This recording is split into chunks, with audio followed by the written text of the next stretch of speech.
Howdy doody, buckaroonies. Get your aesthetic plants, warm up your vegan organic fair trade coffee, get those Edison lamps burning, and don't forget to turn down that contrast, because today we are going to be talking hardware. More specifically, we're going to be taking a look at this, the brand new Modal Electronics Cobalt 5S, which brings the magic of the Modal Cobalt 8 into a smaller, more portable, and even more adorable form factor. It's also pretty affordable as well comparatively, so you won't need to sell any major organs to finance one of these. I think you could get away with just a toe. I hear that orange is really going to be the color of next season, so for the cost of a bottle of nail polish, a hacksaw, and about 20 minutes in your garage, and maybe a few cute butterflies just for funsies, you should be able to pick up one of these for yourself. If you want to grab one of these for yourself, you can use my affiliate link down in the description below. It's a great way to support the channel so I can make more videos like this one, all at no extra cost to you. Of course, in the spirit of disclosure as well, Modal Electronics and Voltage & Company sent me this unit here for the purpose of making a video. I was not paid for this video, and they have no input as to what I say or do in this video, which, given my track record, is a fairly dangerous permission to grant, but bobbity boopity, that's the scoopity, as it were. So, with that, let's answer the big question: what is in the box? Everything in the box is very straightforward. We have the Cobalt 5S itself, we have a getting started guide with all the basic information about the unit, as well as some more information along the back, and a USB cable. There is no power cable because the Cobalt 5S was designed with portability in mind and is actually designed to be powered via USB, which is pretty cool. It has very, very low power consumption in practice and can even be powered by something like a phone battery bank for a very long time, which is actually kind of cool if portability is your thing. In the interest of brevity here, I'm not going to be covering this thing in excruciating detail because pretty much everything about the original Cobalt carries over here, but we will be covering the differences. If you have not seen my video about the Cobalt, you can go check that out with the little pop-up bubble to catch up on what this is and what it does. So, in short, the Cobalt here is a virtual analog synthesizer, but with a twist. Modal, with this, continues their design ethos of very straightforward and musical instruments. It's certainly not the deepest synth in the world, but it is a hell of a lot of fun and pretty hard to get a bad sound from.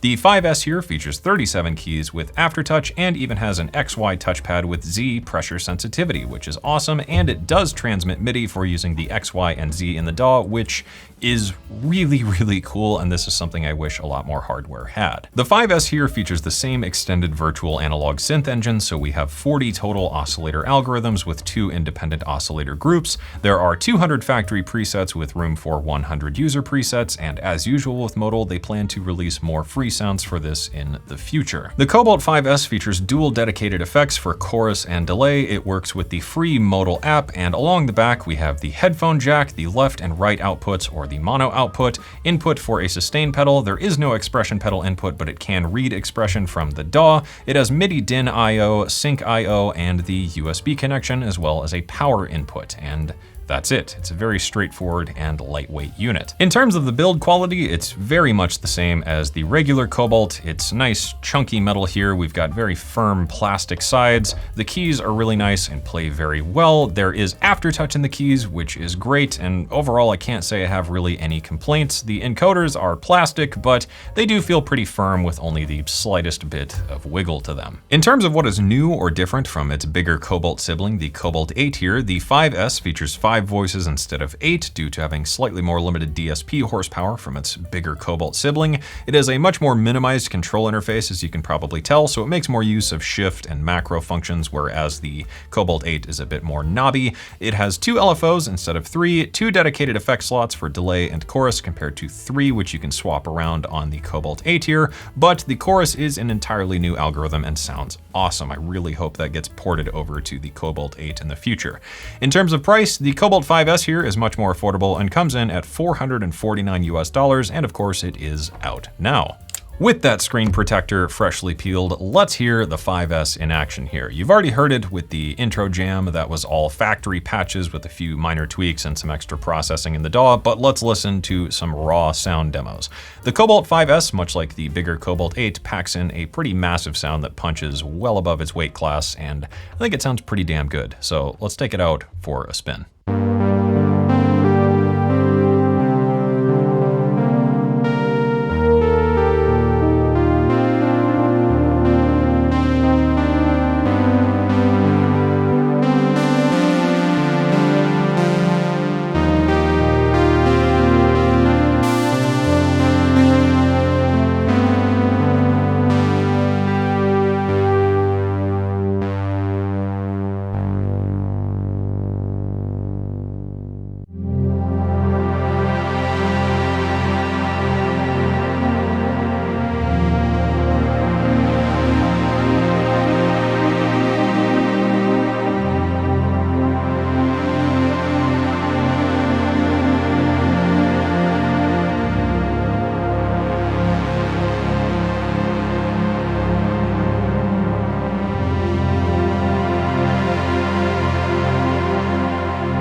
Let's talk about the patch design workflow of the Cobalt 5S here. Much like its bigger sibling, the Cobalt 8, I think it's very easy to use. The 5S is arguably even easier thanks to the lack of the same amount of controls. The workflow overall is very straightforward and intuitive, although it does make more use of shift and macro functions. It's all done very well, and once you develop a bit of muscle memory, it's really fast to work with.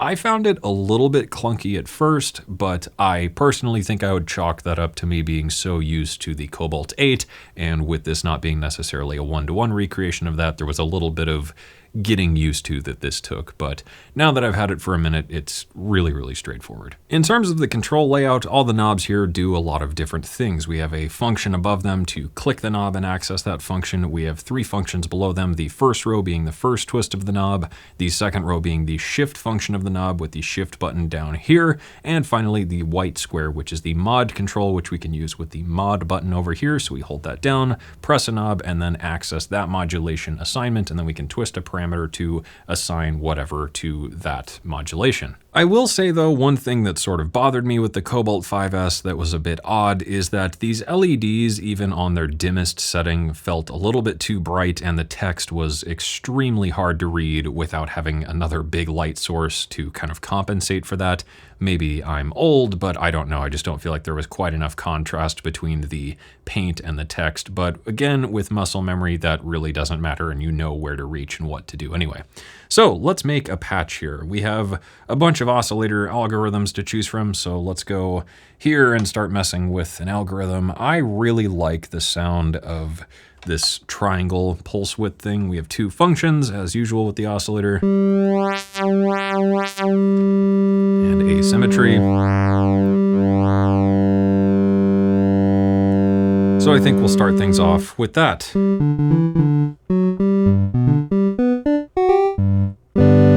Sweet, let's start modulating some stuff, I guess. Maybe we'll start with the width, because that's pretty cool. I think we'll use the touchpad for this, so I'm going to hold mod and click this button to access the Z parameter of the mod here, and I'm going to twist this knob, which is going to assign Z to the oscillator A parameter. So we can hold this, press on the pad, and now we're moving that around with a visualization here in the center, which is cool. Right now, this is a kind of like mod wheel and pitch combination, and I want more of a classic XY control, so we can just go into the menu here and start messing with that. So let's find the touchpad. I'm gonna say lock on, and I'm gonna set this to classic XY mode. So now if we go back, we have a classic XY controller and it will hold. So if I release my finger, it'll stay there until I move it again, and we have pressure. So I think we are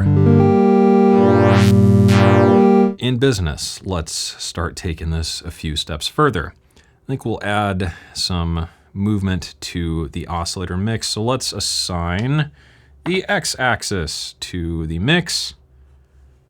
If we do that, we should be able to move between the two oscillators. Let's set up something different for this oscillator algorithm. I need the shift control rather. And let's do, oh, I don't know, maybe one of these ring mod ones, because those are kind of cool. Let's do ring mod saw.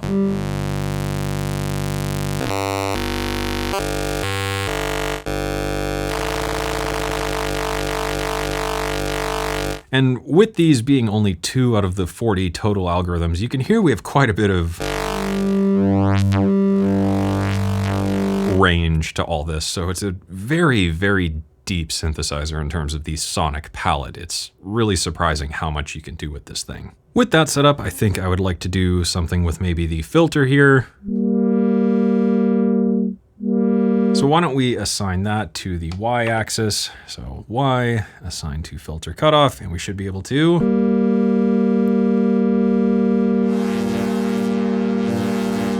move that around with the filter. Let's find a good cutoff point.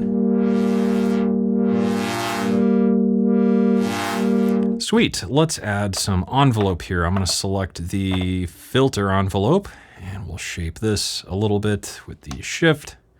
Be a touch of rise, a decay, something like that. And let's increase the depth of the filter here, or filter envelope rather, and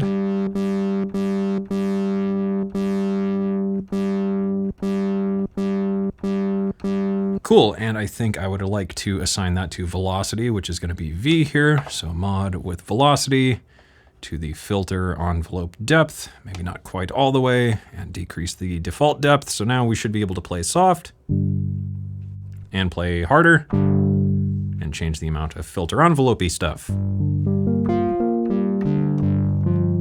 as well as move it manually with the touchpad. Sweet, let's try the amp envelope. We'll maybe turn this into sort of a big pad thing, because, I mean, what else do you do with polysynths?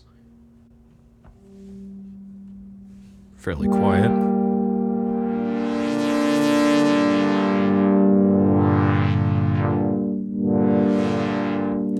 Cool. Let's bring in some effects. So we'll select the delay.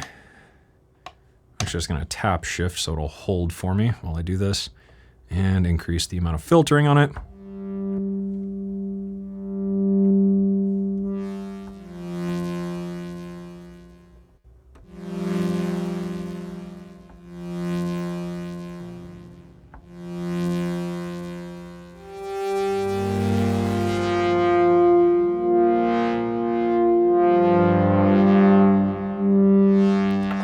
Cool, let's add the chorus here.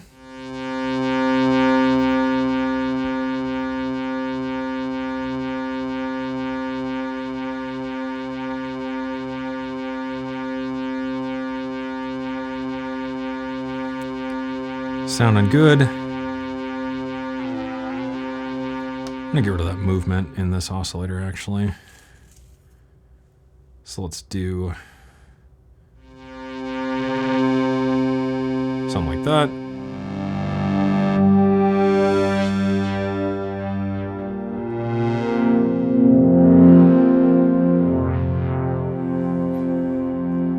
I think that sounded pretty good. Maybe a little bit of resonance to that filter.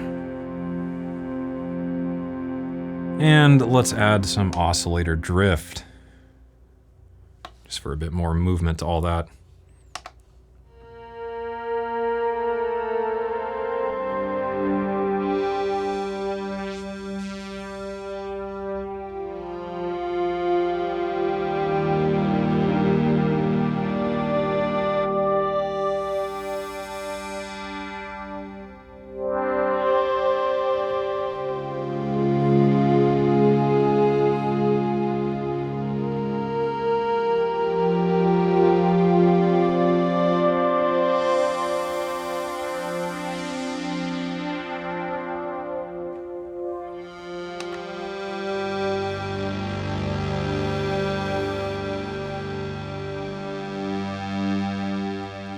And that's really the whole patch design workflow. We've also got LFOs. Maybe we'll bring one of those in here and get wild, why don't we?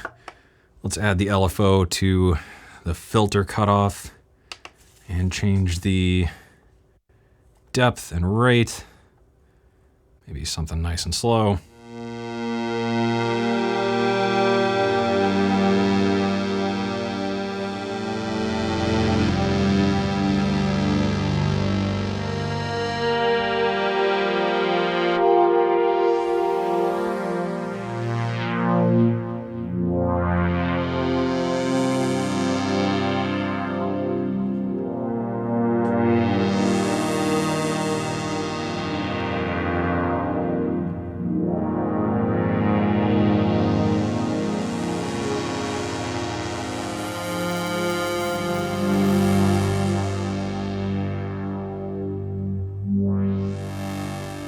So that is really the whole patch design workflow on the Cobalt 5S here. Although it does respond to MPE, the Aftertouch is channel Aftertouch and not poly Aftertouch. So in order to utilize the full MPE capabilities of the Cobalt 5S, you will need an MPE controller to run and control this with and use this more as the sound engine rather than the MPE controller. Cobalt 5S, of course, also works with the free Modal app, and as usual, I think that is one of the best parts about this synth. So you can use this as a plugin in your session. It's just a controller for this, so it's a really nice hybrid workflow where you might want to get some sounds from the Cobalt, but not necessarily sit here manually tweaking, or prefer a more, I guess, visual interface for what you're doing, for lack of a better word. It does make patch management and sound design a bit easier as well, because things are laid out kind of all at once, and it does show you some things in a bit more of a visual way than the Cobalt 5S itself does. Okay, I've got a sequencer running in the DAW here driving the Cobalt 5S, as well as a few effects in the DAW to give us a nice zen generative outro background soundscape while we discuss my, I guess, overall impressions on my time with the Cobalt 5S here. And let's light this candle as well, shall we? Because sometimes I just feel like doing thug shit. And go. So, as with the OG Cobalt here, I feel like pretty much all of my thoughts and feelings and sentiments and likes and criticisms carry over pretty much directly to the Cobalt 5S here. I love how immediate it is. I love how addicting it is. I really jam with my Cobalt all the time because it's such a musician-friendly synthesizer. It's one of those things that's just meant to be played because of its restrictions and sort of in spite of them as well. And I feel like those limitations and restrictions often breed more creativity and force you just to get things done rather than sitting there endlessly fiddling with stuff, which I think is pretty important. And in the case where I need something more powerful or versatile or with a deeper mod matrix or whatever, I've got something like my Waldorf Iridium behind me or any number of free or paid plugins I could call up in a session and get around whatever it is I feel like I need to do that this can't. I really love the Modal app as well. Of course, I wish that was a thing with like every synthesizer, and it's no different here. It's a really great way to build a sort of hybrid workflow, and I think it makes for a better jumping off point for someone who is used to working only in the DAW and wants to get into the world of hardware without having to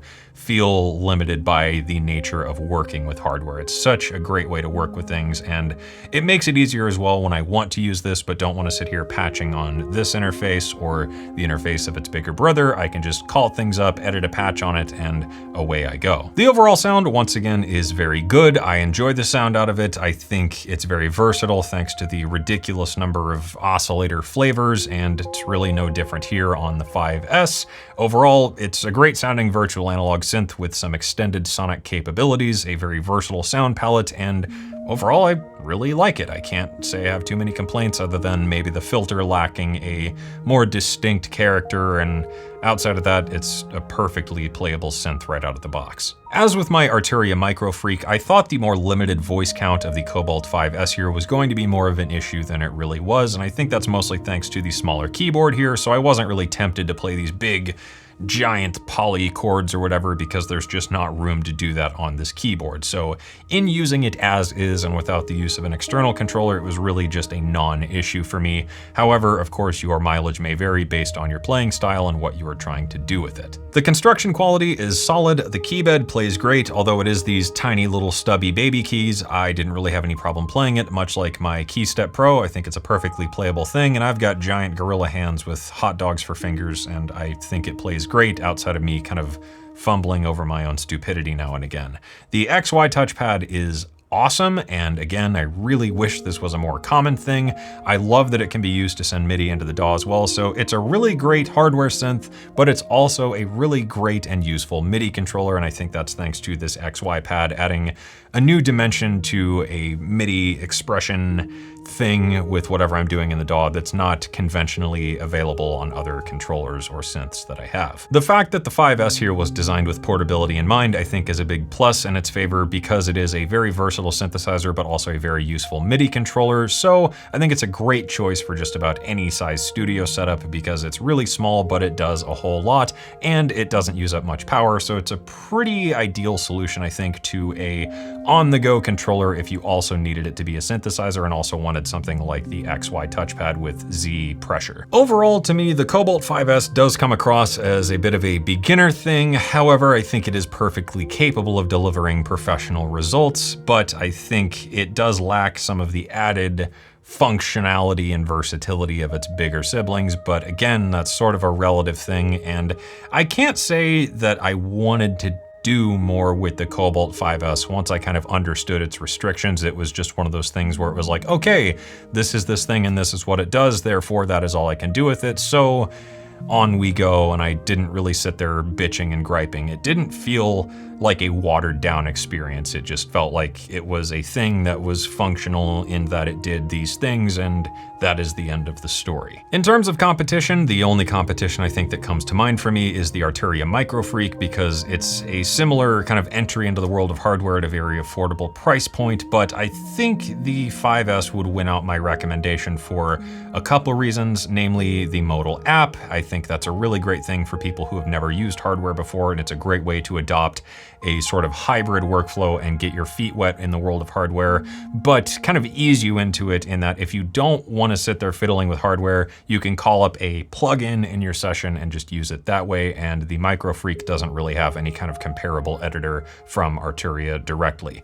As well, the Micro Freak is paraphonic rather than being truly polyphonic, so that can be something that's really frustrating. If you've never worked with a paraphonic synth before, it is kind of weird and it does take a bit of getting used to because it is a bit more of a quirky thing and not something that I think people understand who have never used hardware synths before, because that's an exceptionally rare thing in the world of plugins. The Micro Freak isn't without its pluses though. It does have a few more unique oscillators that the Cobalt can't really compete with. However, I think in the end my comparison would be that the Cobalt is a really great bread and butter synth with a nice keyboard, whereas the Micro Freak is a more alternative and exotic monosynth slash weird controller with basic paraphonic capabilities. So I don't think that they're necessarily the same thing. It's kind of apples and oranges to me, but I think if I had to choose one, the Cobalt 5S would be a great starter setup into the world of hardware. Finally, I guess it's worth mentioning that if you already own a Cobalt, I don't think that the 5S here brings anything particularly compelling to the table to make it worth selling this and getting this instead.